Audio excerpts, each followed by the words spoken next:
Un gozo de nuevo estar aquí con todos vosotros, con todos ustedes. Vamos a orar al Señor. Señor, te pedimos que en esta mañana y en todo el día de hoy tu nombre sea exaltado, que tú centres nuestra mirada y nuestros corazones en la belleza de tu palabra, de tus mandamientos, de tu ley, y que, Señor, seamos transformados por ella. Queremos ser más y más santos, más parecidos a ti, más semejantes al Señor Jesucristo. Acerca nuestros corazones al tuyo. En el nombre del Señor Jesús. Amén. Recuerdo el año pasado, cuando teníamos esta conferencia G3 aquí en Atlanta, que cayó una nevada bien grande y algunos tuvimos dificultades con el transporte, unos con el avión, otros con el automóvil, y era importante conducir bien y con cuidado por la carretera porque con tanta nieve y hielo era peligroso. Recuerdo que mi vuelo se iba a cancelar, así que decidí venir desde Nashville, donde estaba, con un automóvil que alquilé para venir para acá, y hay que ir con mucha cautela cuando la carretera no acompaña. Recuerdo también cuando saqué mi carnet de conducir en España. Estaba yo muy nervioso, tenía apenas 20 años y para mi sorpresa pude aprobar en el primer intento, pero el examinador me dijo después del examen: está usted aprobado, pero relájese, hombre, relájese. Está usted hipervigilante. Y estaba hipervigilante porque estaba mirando todo el tiempo por el retrovisor, por un lado, por el otro, el retrovisor de atrás, mirando la carretera. Y de hecho sigo conduciendo así después de 20 años, sigo estando hipervigilante, siempre atento. Pongo toda mi atención cuando conduzco, pongo todas mis neuronas en ello, o a lo mejor es que solo tengo una neurona y es la única que trabaja para poder conducir, pero soy incapaz de conducir y conversar con mi esposa. A veces Elizabeth y yo subimos al coche y en serio decimos: ¿hay algo importante de lo que hablar? Sí, entonces conduces tú, cariño, porque si estoy yo al volante soy incapaz de tener una conversación.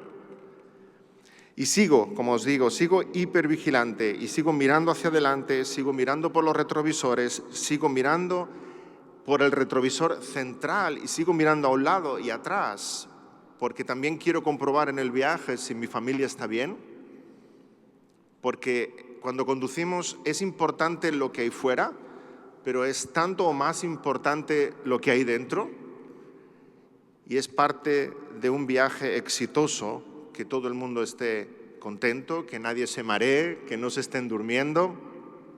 Y todo esto como ilustración para el tema en esta mañana, el primero que queremos compartir en esta conferencia, porque vamos a hablar de la Gran Comisión, vamos a hablar de la misión que el Señor nos ha encomendado, de evangelizar el mundo, de compartir el Evangelio a todas las naciones, pero en esa gran misión de ir hasta lo último de la tierra. Empezamos por Jerusalén, empezamos por los nuestros, y sinceramente, cuando hablamos de misiones, es tan importante lo que sucede dentro como lo que sucede fuera. Lo que sucede fuera como lo que sucede dentro.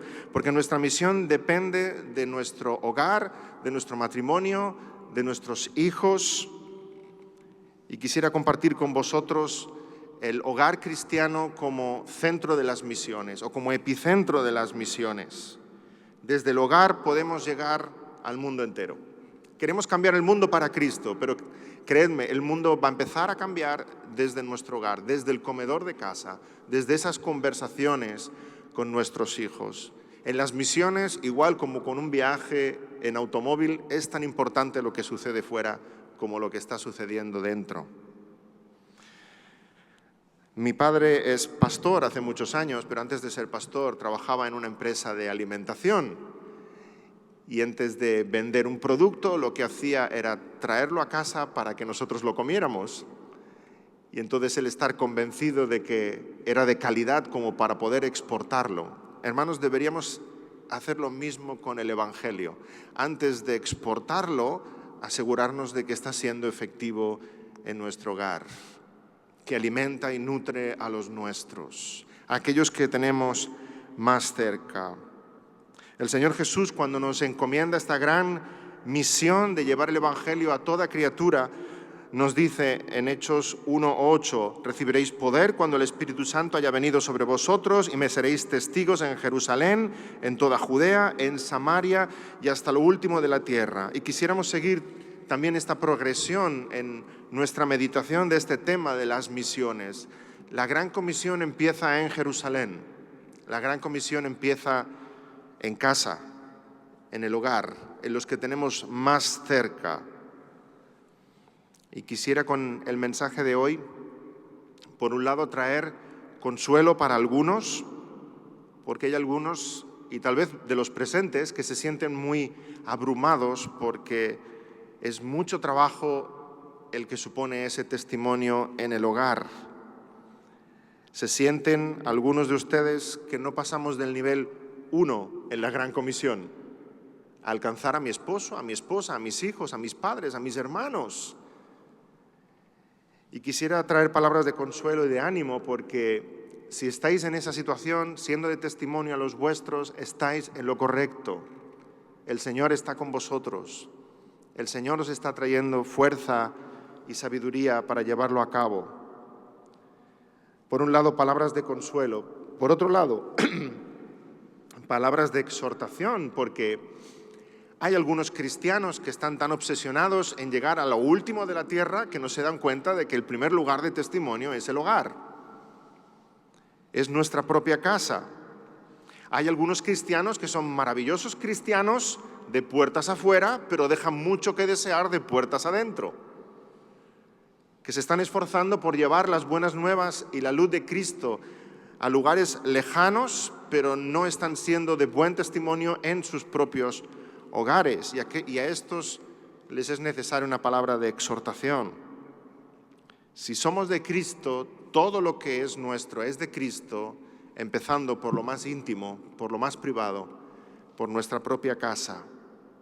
Tus hijos, tu esposa, tus finanzas, tus emociones, tus pensamientos, tus planes en la vida. Ese es el primer objetivo de la Gran Comisión.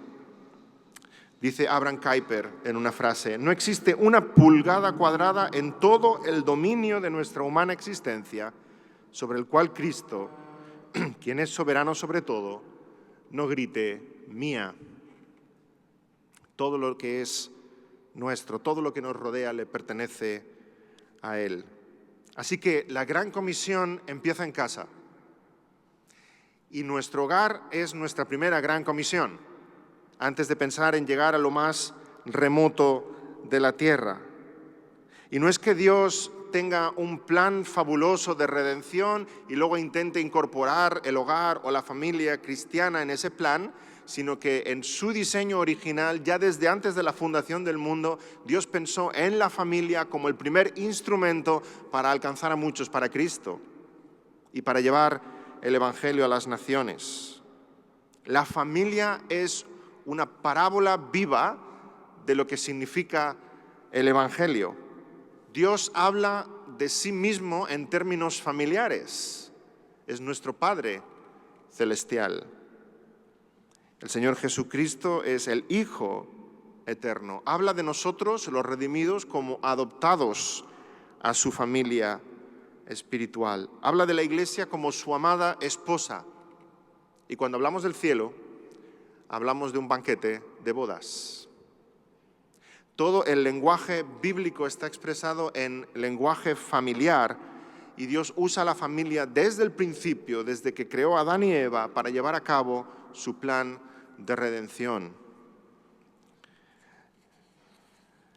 Así que creo que cuando hacemos esta conexión entre Gran Comisión y familia, no estamos exagerando, es lo que está en el corazón de Dios. Más aún, podemos decir cuando hablamos de nuestros hogares y de nuestras iglesias locales, según sea la familia, así será la iglesia. Porque así como las células de un cuerpo sanas dan como resultado un cuerpo sano, las células enfermas dan como resultado un cuerpo enfermo.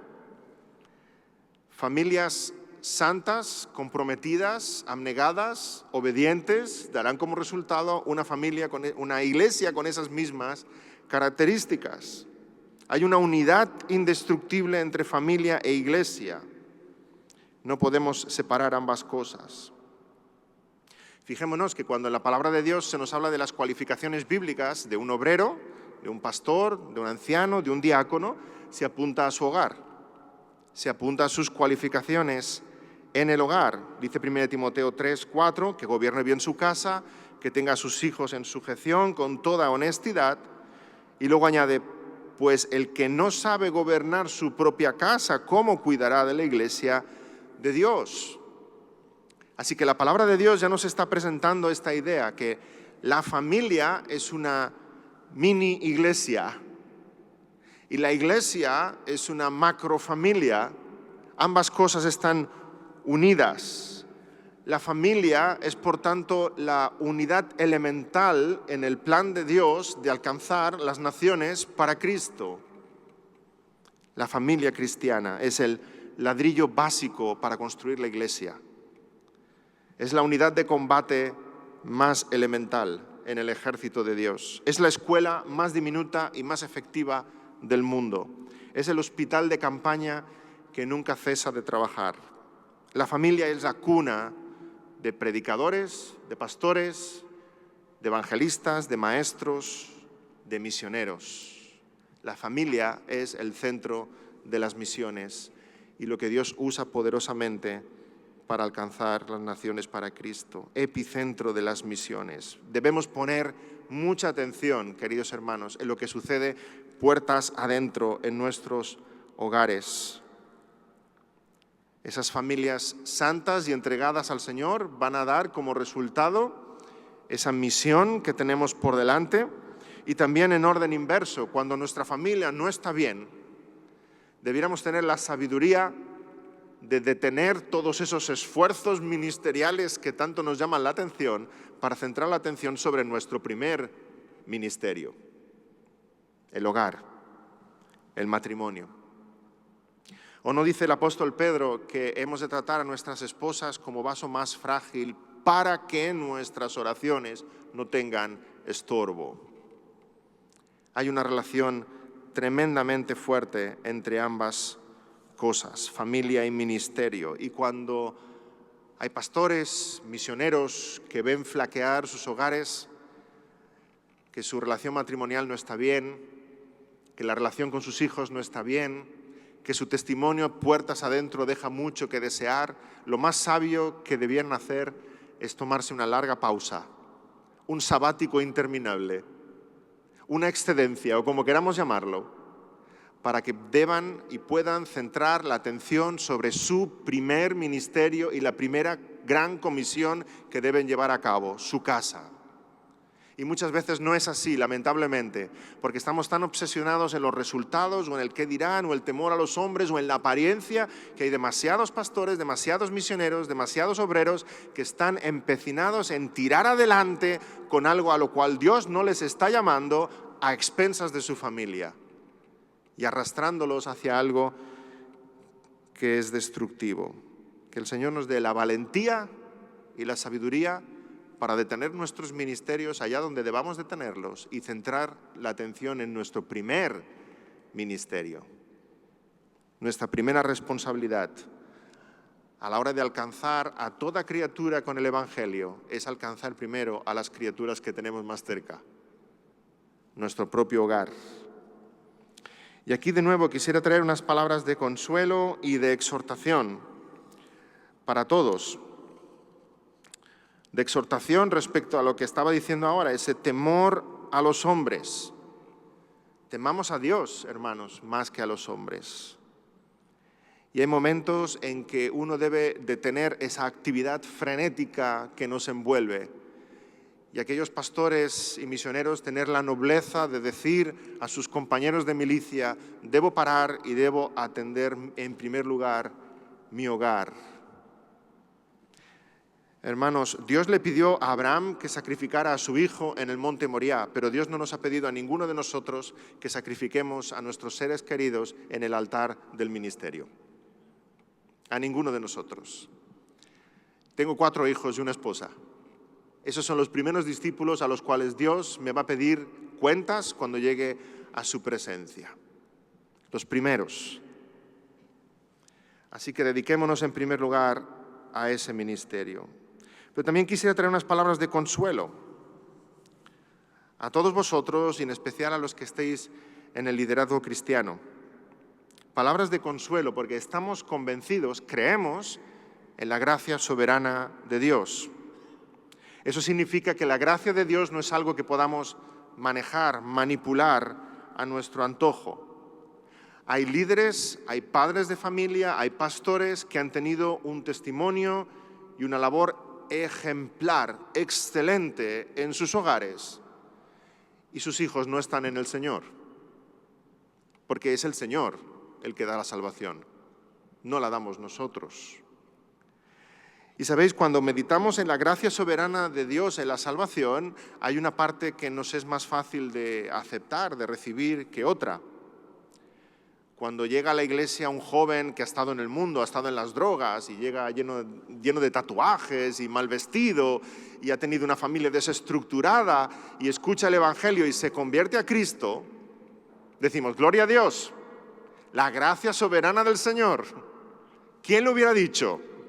Este estaba tan lejos del Evangelio que mira cómo el Señor lo ha alcanzado, su gracia es soberana, Él salva a quien quiere, como quiere y cuando Él quiere. ¿Sí? Esa es la parte de la gracia soberana de Dios que nos cuesta poco de aceptar, es muy agradable. Sin embargo, cuando se trata de un joven de la iglesia, hijo de pastor, nieto de pastor, bisnieto de pastor, que viene todos los domingos en su vida a la iglesia con la Biblia bajo el brazo, se sabe la Biblia de memoria, canta los cánticos y no cree y no recibe a Cristo como su Señor y Salvador, ahí no decimos la gracia soberana de Dios. Ahí decimos, ¿qué habrá hecho mal este padre? Pero sigue siendo la misma gracia de Dios que Él otorga como quiere y cuando Él quiere. Dios es soberano. Nosotros no podemos manipular el poder de Dios a nuestro antojo. Nosotros, como pastores, como misioneros, como padres de familia, podemos y debemos hacer nuestra parte en obedecer la palabra de Dios y ser de testimonio a nuestros hijos e instruirlos en la verdad. Eso es lo que debemos hacer. Siempre recordando que la salvación pertenece a Jehová y que si mis hijos se entregan a los pies de Cristo, no soy yo el que ha obrado esa salvación, es su Espíritu, porque el viento sopla de donde quiere y oyes su sonido. Es Dios el que obra la salvación y sinceramente, en la mayoría de casos utiliza a alguien muy cercano a nosotros. Si ahora hicimos una encuesta entre los presentes, no la vamos a hacer, ni os voy a hacer levantar la mano, ¿en cuántos casos el Señor ha usado a vuestros padres, vuestro esposo, vuestra esposa, vuestros hijos, vuestros hermanos? Alguien muy cercano a vosotros, la familia al fin y al cabo, que ha tenido un impacto directo sobre vuestros corazones. La familia ha sido a lo largo de la historia y sigue siendo tremendamente utilizada por el Señor. La instrucción de los padres, el ejemplo, el testimonio, la franqueza, la calidez. Así sucedió con Timoteo. Leemos en 2 Timoteo 1:5, le escribe Pablo, trayendo a la memoria la fe no fingida que hay en ti, la cual habitó primero en tu abuela Loida y en tu madre Eunice, y estoy seguro que en ti también. Y en 2 Timoteo 3:14, pero persiste tú en lo que has aprendido y te persuadiste, sabiendo de quién has aprendido y que desde la niñez has sabido las Escrituras, las cuales te pueden hacer sabio para la salvación por la fe que es en Cristo Jesús. Hermanas, ¿quién ha dicho que tu labor como madre o como abuela es insignificante? Miremos a Timoteo, tremendo hombre de Dios, pastor, evangelista. Cada vez que hablas a tus hijos del Señor Jesucristo, esa es una semilla puesta en sus corazones. No es insignificante. ¿Quién sabe si tienes en casa un Charles Spurgeon o un William Carey o cualquier gran misionero, gran obrero para la gloria del Señor? Hay muchos Timoteos en nuestros hogares, en nuestras iglesias, que van creciendo y van conociendo progresivamente la realidad de Dios y de su necesidad y de un Redentor. Aquellos como yo que hemos sido niños de iglesia, que probablemente nuestra conversión ha sido progresiva, paulatina. No todos nosotros hemos visto como Pablo una luz camino de Damasco y hemos caído al suelo, sino que muchos de nosotros hemos visto como el sol iba amaneciendo. Es casi como encender una luz halógena de forma lenta y cada vez cobramos mayor conciencia de nuestra necesidad de un Salvador, de la realidad de nuestro pecado. Pablo vio una gran luz y cayó al suelo y su vida fue un antes y un después, de lo más oscuro a lo más brillante, pero hay muchos Timoteos que no han vivido así su experiencia de conversión. Pablo escuchó una voz desde el cielo: Saulo, ¿por qué me persigues? Timoteo no. Timoteo tal vez escuchó la voz de su abuela. Timoteo, ¿te has puesto el pijama? ¿Has leído la Biblia antes de ir a dormir? Una voz tan casual, tan doméstica, tan cotidiana, pero Dios estaba obrando y trabajando a través de esa voz, labrando esa conversión en la vida de Timoteo. Pablo tuvo una gran convicción de pecado, había perseguido a la iglesia, había sostenido las ropas de aquellos que estaban apedreando a Esteban. ¡Qué pecado!, ¿verdad? Timoteo no hizo pecados así de grandes, pero en su niñez conoció el Evangelio y hubo convicción de pecado en su corazón. Pero los pecados de un niño, porque hay convicción de pecado también cuando pellizcas a tu hermana, o cuando engañas a tus padres, o cuando les dices que has acabado la cena y realmente has ido y la has tirado a la basura y te pones el plato limpio en la mesa y mamá te pregunta: ¿te has acabado la cena? ¿La coliflor hervida? Y Timoteo dice: sí, mamá. Y su conciencia le está acusando. Hagamos ver a nuestros hijos, a nuestras jóvenes, la realidad del pecado en sus corazones. Porque Dios nos ha puesto una conciencia que nos acusa. Dicho de otro modo, hermanos, no prediquemos la conversión de Pablo porque nuestros Timoteos nunca se van a sentir identificados. ¿Cuántos jóvenes en nuestros hogares, en nuestras iglesias, piensan que para tener una experiencia de conversión es necesario irse al mundo y cometer grandes pecados para luego volver? No es necesario ir al mundo y cometer grandes pecados para luego volver. Prediquemos la conversión de Timoteo. Desde niño has sabido las Escrituras. No es necesario estar en la pocilga mendigando las algarrobas de los cerdos para recapacitar y decir: iré a mi padre y le diré: Padre, he pecado contra el cielo y contra ti. Uno puede cobrar conciencia de ello mucho antes. Cuando ese hijo de la parábola mira al padre a los ojos y le dice: dame mi parte de la herencia. Y toma la herencia y sale por la puerta de casa. ¿No puede Dios ya labrar esa convicción de pecado? Y mientras está yendo fuera de la casa, recapacitar y decir: ¿pero qué estoy haciendo? Iré a mi padre y le diré: Padre, he pecado contra el cielo y contra ti. No hace falta estar en el mundo y cometer los pecados más aberrantes para que la gracia de Dios te tenga que alcanzar. Que ponga el Señor convicción de pecado en nosotros mucho antes. Y es lo que sucede con nuestros hijos, con nuestros Timoteos.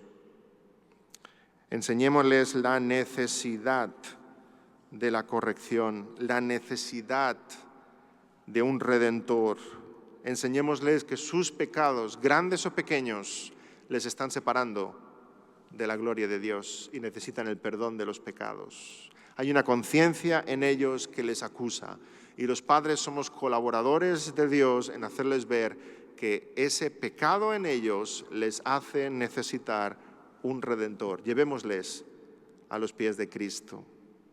Dios ha puesto esa conciencia en nosotros. Los padres tenemos nuestros trucos, nuestros ingenios, ¿verdad?, para que nuestros hijos confiesen sus pecados. Yo os explico uno que usamos en casa, pero no se lo digáis a mis hijos, ¿bien? Nosotros desde pequeños les hacemos pensar a nuestros hijos, con los mayores ya no funciona, con el pequeño Abraham que tiene 5 añitos sí, que tenemos superpoderes para leer aquí escrito en la frente lo que han hecho. Así que cuando pensamos que han hecho una trastada, le decimos a pequeño Abraham, Abraham, a ver, levanta el flequillo, que los papás podamos leer en la frente lo que has hecho. Claro, y a veces está remolón, no quiere levantarse el flequillo, eso ya es convicción de que sí, de que efectivamente ha hecho algo, ¿verdad? Lo más interesante es cuando estás sentado en el sofá de casa y ves a Abraham que entra en el comedor y cuando te ve en el sofá enseguida empieza a taparse así, como queriendo decir que mis padres no me descubran. Hay una conciencia en nosotros que Dios ha puesto y nuestros niños y nuestros jóvenes saben que han hecho mal. Hemos de hacerles ver ese pecado, confesar ese pecado y acudir al único que de verdad puede lavar nuestros pecados. La gran comisión, hermanos, empieza en casa y Dios obra a través del hogar cristiano. Y muchas veces el hogar cristiano es para nosotros un campo misionero y muchas veces para nosotros nuestro hogar tiene la forma de prueba y tal vez en los presentes haya muchos que estéis viviendo eso. A través de las dificultades en nuestro hogar, Dios está trabajando en tu corazón, en mi corazón, para hacernos cada vez más semejantes al Señor Jesucristo. Hay entre nosotros quienes tal vez tengan un cónyuge que no sea creyente, el esposo o la esposa, o los hijos o los padres, y eso trae pesar, sufrimiento y un gran motivo de oración para ponernos de rodillas y buscar la guía y dirección del Señor. Hay quienes tienen a sus padres incrédulos, entonces como hijos que seamos brillantes en el hogar, luces, sal, con un testimonio impecable como el de José que servía a Potifar en todo con excelencia. Pero muchas veces son los hijos los que ponen a prueba nuestra fe, nuestra paciencia y nos empujan a crecer en santidad. Son instrumentos de Dios para crecer en santidad y buscar la gloria de Dios por encima de cualquier otra cosa. Los padres tenemos grandes expectativas sobre nuestros hijos y a veces nos encontramos con la frustración. Tal vez le pusiste a tu hijo de nombre Sansón. Sí, Sansón, porque querías que ganara un oro olímpico en las Olimpiadas algún día, que fuera un atleta, y resulta que tu pequeño Sansón no aprueba ni la asignatura de gimnasia en el colegio, es enclenque, es débil. Tal vez le pusiste Salomón porque pensabas que sería un premio Nobel de física algún día, y resulta que el pequeño Salomón suspende matemáticas. Nuestros hijos pueden traer aflicción, frustración, dolor, pero ¿sabes? El problema no está en tus hijos, el problema está en ti. Porque piensas que tus hijos deben ser una proyección de tus frustraciones, que tus hijos deben ser para tu gloria, cuando realmente tus hijos, Dios te los ha dado para gloria de Dios el Padre. Que el Señor quiera cambiar tu corazón a través de tus hijos para crecer en santidad. No es que Dios se haya equivocado en crearlos como los ha creado, sino que Dios nos da hijos para que le alaben a Él y para que nosotros crezcamos en alabanza hacia Él. Porque al final la meta del hogar cristiano es la santificación y es la gloria de Dios, no nuestra gloria. Que juntos crezcamos cada vez más para ser más parecidos al Señor Jesucristo. Esa es la meta de pasajes como Deuteronomio capítulo 6, que todos conocemos. Ahí se nos está presentando la gran comisión en esta dimensión doméstica, en casa. Repite la palabra a tus hijos para que crezcan en amor y temor del Señor. Pero Deuteronomio 6, lo tremendo es que empieza diciendo algo a los padres. Estas palabras que yo te mando hoy estarán sobre tu corazón.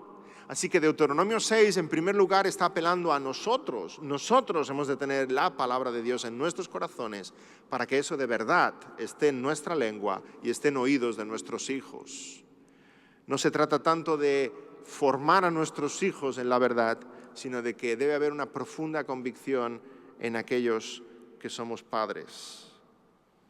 Entendemos así lo que dice Deuteronomio 6, cuando habla de poner la ley del Señor en las puertas y ponerla sobre nuestro corazón y ponerla sobre nuestro brazo, entendemos que la palabra del Señor significa que debe estar continuamente en nuestro pensamiento, debe gobernar nuestras emociones, nuestros deseos, debe gobernar nuestros ojos, debe gobernar nuestra salida y nuestra entrada, que todo lo que hagamos esté gobernado por la palabra de Dios y esté siempre presente en nosotros. Y si siempre la palabra del Señor está presente en nosotros, estará siempre presente en nuestras conversaciones con nuestros hijos, entonces nuestros hijos entenderán que lo más importante en la vida no son las rebajas, ni el partido de fútbol, ni cómo está la política. Lo más importante en la vida es Dios, obedecerle, amarle y buscar su gloria.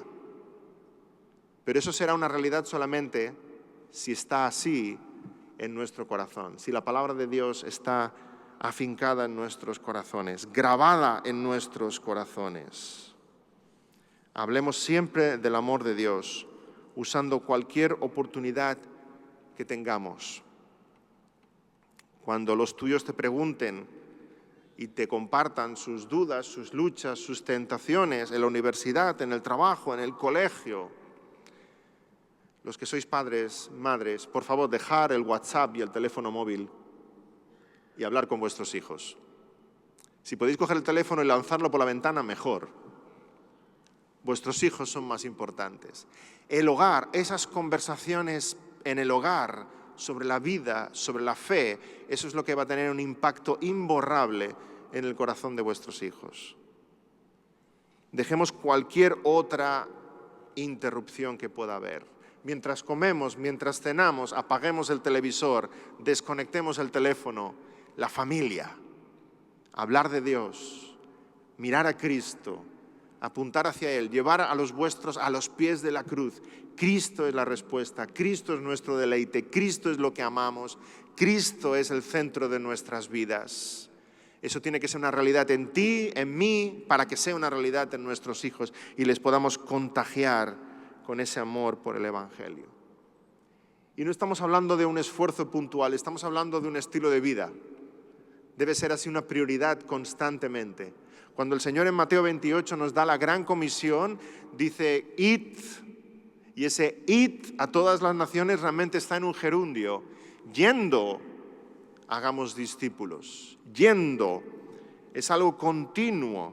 Toda potestad me es dada en el cielo y en la tierra, por tanto, yendo, haced discípulos a todas las naciones. Eso explica que nuestro estilo de vida debe ser el estar siempre yendo para alcanzar a aquellos que Dios pone en nuestro camino. Algo mucho más profundo que un esfuerzo en enseñar la palabra. Un estilo de vida. El cristiano no es solamente alguien que va, es alguien que siempre está yendo para llevar las buenas nuevas del Evangelio de Jesucristo. Encarnemos el Evangelio, que seamos Biblias andantes, hermanos, que en nuestra vida se pueda ver el amor de Cristo, el gozo de Cristo, la paciencia de Cristo, la ternura de Cristo, la gracia de Cristo. Y acerquémonos de esa manera a aquellos que tenemos más cerca para impactarles con la verdad del Evangelio. Nuestro reto es encarnar el Evangelio del Señor Jesucristo, sabiendo que el Evangelio del Señor Jesucristo es lo único que puede transformar corazones y traer vida. Acerquémonos a los nuestros al Señor Jesús. Recuerdo una conversación con mi hijo Daniel, ahora tiene 16 años, tenía 5 cuando conversamos de este tema, pero fue muy impactante. Había hecho alguna trastada, típica de niños pequeños. Y le digo a Daniel, Daniel, tu corazón está sucio. Se enfadó conmigo muchísimo, claro. ¿Cómo que sucio, papá? De ninguna manera. Sí, tu corazón está sucio, mira lo que has hecho. ¿Y ahora quién lo va a limpiar? Yo lo limpio, dice él. Tú lo limpias y entonces agarra su manita y empieza a frotar con todas sus fuerzas, desesperadamente, y viendo que lo único que hacía era arrugar su camiseta, que al corazón no llegaba, mira hacia el cielo y dice, Señor, ayúdame, limpia mi corazón. Con 5 años, hermanos, qué conciencia de lo que significa que yo no puedo cambiar mi realidad. Y en ese momento oramos juntos, pidiendo perdón por sus pecados al único que puede lavar su corazón. Cristo Jesús sí que llega a lo más profundo de nuestro ser. Acompañemos, y no hay oportunidades grandes y pequeñas, todas son importantes. Acompañemos a los nuestros hacia los pies de Cristo, hacia la realidad del pecado, hacia la realidad de un Redentor que es maravilloso, bondadoso, tierno y perdonador. Encarnemos el Evangelio en nuestras relaciones cotidianas. Hablemos del perdón de Cristo, pero más aún, que el perdón de Cristo sea una realidad en nuestras vidas. Perdonemos, demos perdón y pidamos perdón delante de nuestros hijos, delante de nuestra esposa. Que no solamente hablemos del gozo de Cristo, sino que nuestras vidas también reflejen ese gozo de Cristo.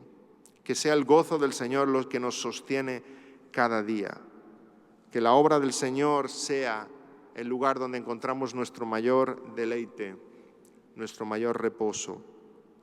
Que el amor de Cristo sea una realidad cotidiana en nuestras vidas. Amemos a nuestros hijos, amemos a nuestra esposa, entreguémonos por ella. Que no solamente hablemos del sacrificio de Cristo, sino que los nuestros puedan ver esa actitud sacrificial en nosotros. Encarnemos el Evangelio de una forma cotidiana en nuestros hogares. Entrégate por tu esposa, entrégate por tu marido, servid a vuestros hijos, que vean cada día ese amor entregado, abnegado y generoso del Señor Jesucristo por nosotros. Que se vea que somos cristianos no solamente en lo que decimos, sino en lo que pensamos, en lo que sentimos, en lo que hacemos en el día a día en nuestras vidas. Dice Spurgeon en una cita suya: sí, el Evangelio habla de amor y debo transpirarlo en todo lo que hago y en todo lo que digo. Si nuestro Señor fue el amor encarnado, nosotros, que somos sus discípulos, también debemos serlo. Que todos nos conozcan y sepan que hemos estado con Jesús y hemos aprendido de Jesús. Hermanos, tenemos una responsabilidad delante de nosotros. Id por todo el mundo y predicad el Evangelio. Id a todas las naciones. Id a toda criatura, empezando por casa. La gran comisión empieza en el hogar y el hogar es nuestra primera gran comisión. Nunca lo ignoremos. Hemos de ir a Judea, a Samaria y hasta lo último de la tierra, empezando por Jerusalén, empezando por lo más cercano, empezando por aquellos que tienes a tu alrededor. Seamos luz en el hogar, seamos sal en el hogar. El hogar es el epicentro de las misiones. Es donde empieza todo. Podemos transformar el mundo desde el comedor de casa. Una familia a la vez. Pero en todo esto recordemos algo que nos ha de dar mucha paz. La obra es de Dios. Tú y yo no podemos hacer milagros. Los milagros los hace Él. Tú y yo somos meros instrumentos, meros colaboradores de Dios. Hay un pasaje en la Escritura que me da mucha paz en este sentido y es la resurrección de Lázaro. El Señor Jesús se acerca a la tumba de Lázaro y recordamos lo que dice: apartad la piedra. Y después Jesús dice: Lázaro, sal fuera. ¿Os imagináis que lo hubiera dicho al revés? Piedra, apártate. Y ahora vosotros despertar a Lázaro. Nos hubiéramos muerto de la ansiedad, ¿verdad? Él nos pide a nosotros lo que es nuestra responsabilidad hacer. ¿Qué le hubiera costado al Señor Jesucristo decir: piedra, apártate, Lázaro, sal fuera? Lo podía haber hecho todo Él. Y sin embargo le dice a los suyos: apartad la piedra. Vosotros con vuestras manos vais a hacer aquello que yo os pido que vosotros hagáis. Y el milagro dejádmelo a mí. Y así es todo en nuestra vida cotidiana, cualquier asunto espiritual que nos planteemos. También cuando hablamos de la salvación de los nuestros y de llegar a construir un hogar santo y cristiano. Señor Jesucristo te está diciendo: tú, aparta la piedra. Sé luz, sé testimonio, enseña la palabra a tus hijos, encarna el Evangelio, sé ejemplo. Ahora, la salvación de los nuestros es cosa de Él. Él es el que resucita, Él es el que da vida allá donde no la había. Con esta paz, pero con esta confianza, hagamos de nuestro hogar el centro de las misiones y hagamos de nuestro hogar el principio de la gran comisión. Amén. Vamos a orar. Gracias, Señor, por tu palabra que es luz a nuestros pies, y gracias por este reto hermoso de ser misioneros y evangelistas, en primer lugar, en nuestro contexto más cercano. Señor, sabemos que ningún profeta es bienvenido en su propia tierra, que también los tuyos te miraban con dudas, pero, Señor, sabemos que tú puedes hacer milagros y tú puedes utilizarnos allá donde nos has puesto. Te pedimos, Señor, por aquellos que no creen, por la esposa, por el esposo, por los hijos, por los padres, por los hermanos, que tú nos hagas ser luz. Señor, que seamos como esa abuela, esa madre de Timoteo, que tuvieron un impacto, que tú nos lleves con sabiduría a poner la semilla allá donde la tenemos que poner, esperando que en su tiempo y en su momento, tú, que eres poderoso, la hagas germinar y hagas que traiga mucho fruto. Señor, que anhelando alcanzar las naciones para Cristo, no nos olvidemos de aquellos que están más cerca. Llévanos, Señor, a esa coherencia, a esa transparencia, a esa realidad de que hemos de ser sal y luz en primer lugar en nuestros hogares, para tu gloria. En el nombre del Señor Jesús te lo pedimos. Amén.